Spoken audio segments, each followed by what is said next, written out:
Next up, we have Tim Ouradnik. He's from GPI Prototyping, and he will share with us something on direct metal as a 3D printing. All right, my name is Tim Ouradnik. I'm one of the engineers on staff for GPI Prototype Manufacturing. We're a small direct metal laser company, service bureau just outside of Chicago, Lake Bluff, Illinois. So just about us, I'll give a little bit of an intro and then kind of go into some topics of discussion in the industry. So we're a privately owned service bureau specializing in rapid prototyping and AM. We're one of the first service providers of DMLM in the country and committed to customer service and technical expertise. We have several machines in-house, currently have 9, 6 EOS machines, 2 M270s, 2 M280s, and 2 M290s. And we have a 3D Systems ProX 320 as well. So we do both prototype and production in-house. Build can complete in hours or days, depending on the parts, geometries. And our 3 main cost drivers are machine time, pre and post processing labor, and our materials. Several alloys in-house, stainless steel 17.4, 316, 15.5. We have Ti 6.4 grade 5 as well. Raging steel, cobalt chrome inconel, and aluminum. And now, really briefly, just some topics of discussion within the industry. I know that a lot of people, especially in this room, have a lot of ideas on these topics, but these are kind of active discussions within ASTM specifications.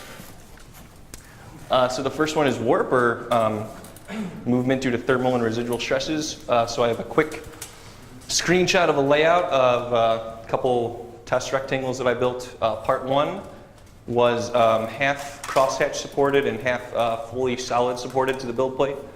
If you're not familiar, but basically the part can either be supported full extruded solid to the plate or through crosshatching.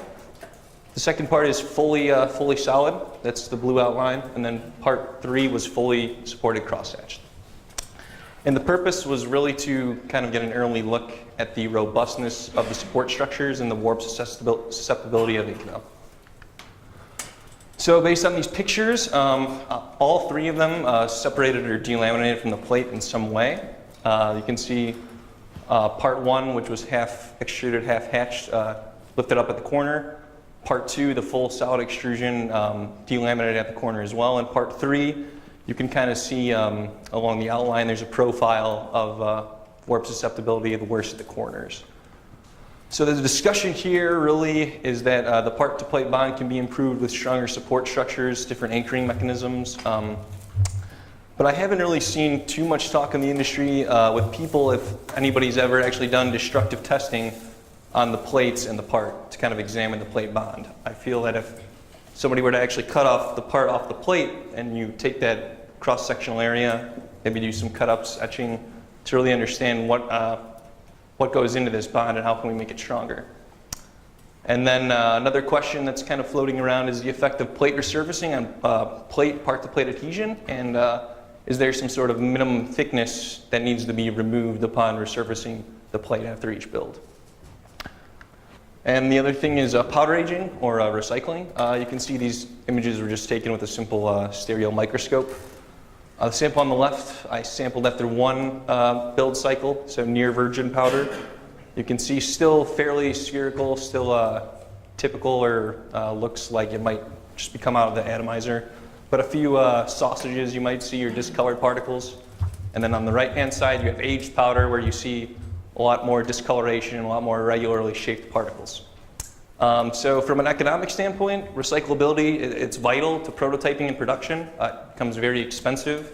You require a virgin lot powder per build, especially if you have a large build plate, because then as you increase build volume, that volume of powder needed to manufacture in that machine increases.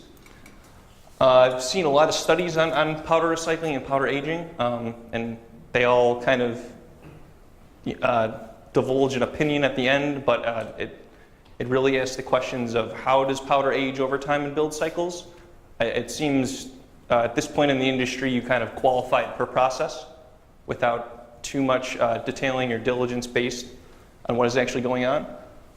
And something that's also open for discussion are the key characteristics to track and really define how does a powder go out of spec. You know, you see chemistry, it's pretty much black and white, but is there other things in particle size distribution, morphology that we really need to keep an eye on and track? And that's it.